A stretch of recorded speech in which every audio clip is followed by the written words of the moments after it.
In this tutorial, we're going to take a look at how to draw this home icon in Fireworks using the Subselect Tool, the Vector Shapes tool, and the Pen tool, along with the Paths palette. If you take a look at this home icon, notice that it's made up of very simple geometric shapes. We have a rectangle, another rectangle for the door, we have a triangle for the apex of the home, and another triangle for the apex of the roof, and a rectangle for the chimney. So we're going to use the tools I just mentioned to draw this icon. So let's get started. We'll get rid of this one and we'll start from scratch. The first thing we're going to do is go over to our vector tools and pull the vector shape tool. Make sure you have the rectangle tool selected. And I'm going to click and drag and create a rectangle like so. So this is going to be the base of the house. And what I'm going to do next is, let's just make the door real quick. So using the rectangle tool again, I'm just going to draw a small rectangle about the size I want the door of my house to be. So maybe like this. I'm going to change this color so you can see how these overlap. So I want my door about here. So what I'm doing now is I'm centering the door on the house. If I want to make sure they're perfectly centered on each other, what I can do is select both shapes, like so, and go to my Align palette. So this is the Align palette, and I can select Align on Horizontal Center. So I know once I click that my objects are aligned horizontally on each other perfectly, and I don't have to worry about any guesswork.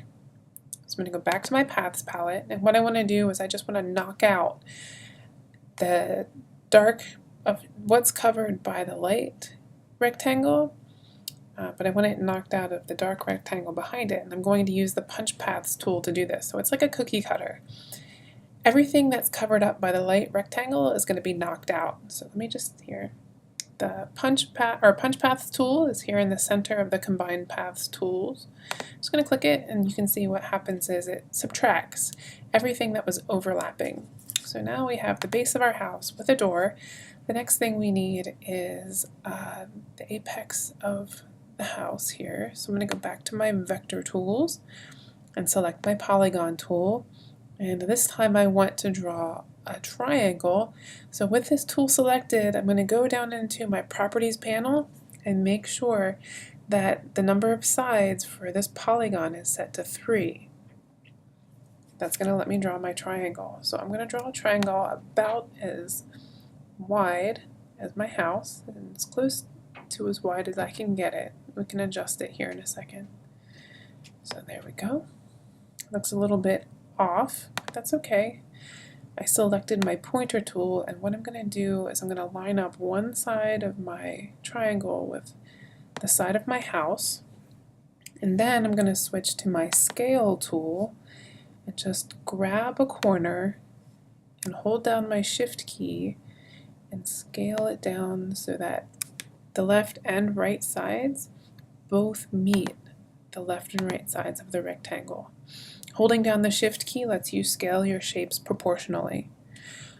So my triangle's a bit tall, so I'm going to go back and select my scale tool again and just pull down the height of my roof like so. Okay, now I want to be detail oriented here for a moment. You can see there is a white gap in between my triangle and the bottom of my house, and I want to get rid of that. I wasn't able to draw a perfectly horizontal base for my triangle. So I'm going to zoom in, just hitting Command plus for Mac or Control plus for PC. And this time I'm going to pick my Subselect tool, which is just to the right of my pointer tool, and come back over onto this triangle. Make sure I don't have anything selected, and then hover over the bottom right corner of the triangle and select it. So you know it's selected because it's solid blue. I'm going to zoom in even more so we can see how far off this line is. I'm just going to pull it down until it looks like my line is straight, like so. So my white gap is gone now. That might seem a little anal retentive, but icons are all about being anal retentive. So what I want to do now is join the bottom part of the roof or the house with this top. So I'm going to select both of them, and here I'm going to use the union paths function. So I'm going to select union paths. It's right over here, the third one from the left. And now I have one full shape here. So super. It's starting to look like a house. The next thing I need is the roof line. So I need another triangle. So I'm going to go back to my vector shapes, select the Polygon tool again, and you'll notice down in the properties panel that the sides are already set to 3 because that was the last shape that I drew. A triangle. I'm going to use this Polygon tool. So what I'm going to do is I'm going to draw another triangle, and I want it to be a little bit wider than the width of the house. And again, I'm going to try to get it horizontal, but it'll be hard to get it perfect, and that's fine. We can make some adjustments later.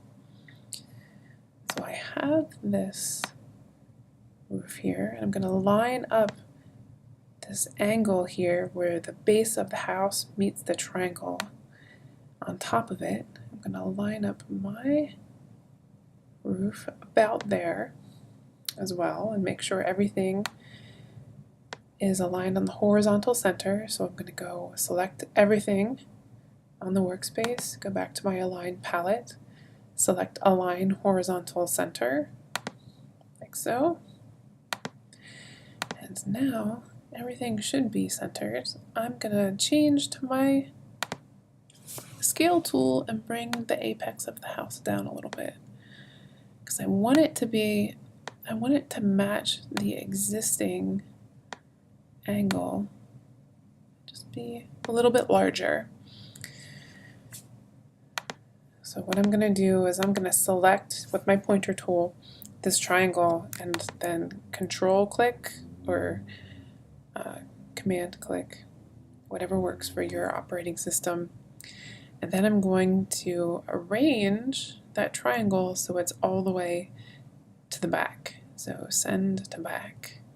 So that makes it the furthest back object on the workspace. And this is so I can see how the angle of the roof line matches the angle of the house. And so I just need to make mine a little bit higher, increase the angle. I'm not so anal retentive that I actually go in and measure the angles. So maybe some of you are, more power to you. All right, so that's good enough for me. Now we need to get rid of everything that is behind the house icon here, but we don't want to get rid of what's in the foreground. So instead of using punch paths like we did for the door, what we're going to do is we're going to select both of these objects on our workspace, and this time going to the Paths palette, whoops, what we're going to select is Divide Paths. The Divide Paths icon, it's to the right of Punch Paths, you'll see it. So let's divide paths like so. So we divided our path. Now we can select the roof, and I'm just using my arrow keys to make it a little bit higher than the height of the house. I'm going to select it, divided our little apex of the house here, so I'm going to just, with my arrow tool, bring it down again. Alright, so you notice that the eaves of our house aren't meeting this angle again, and that's not a problem. All we're going to do is select the roof and select our Scale tool again and hold down our Shift key and scale it so that it is indeed a little larger and the eaves are matching the angle here between the home body and the home apex. So this is the shape that we have working for us so far. The last thing we want to do is add a chimney to our roof. I'm going to go back to the vector shapes and select the rectangle tool, and then just draw a little rectangle where I want my chimney to be, and then make sure that my chimney is fully attached to the roof, like so. Excellent. Then select the roof and select the chimney. and union paths, and that's going to make this shape appear to be whole. We can do it one more time, select everything, and union paths, and now our icon is one shape. And that's how you create a home icon in Fireworks.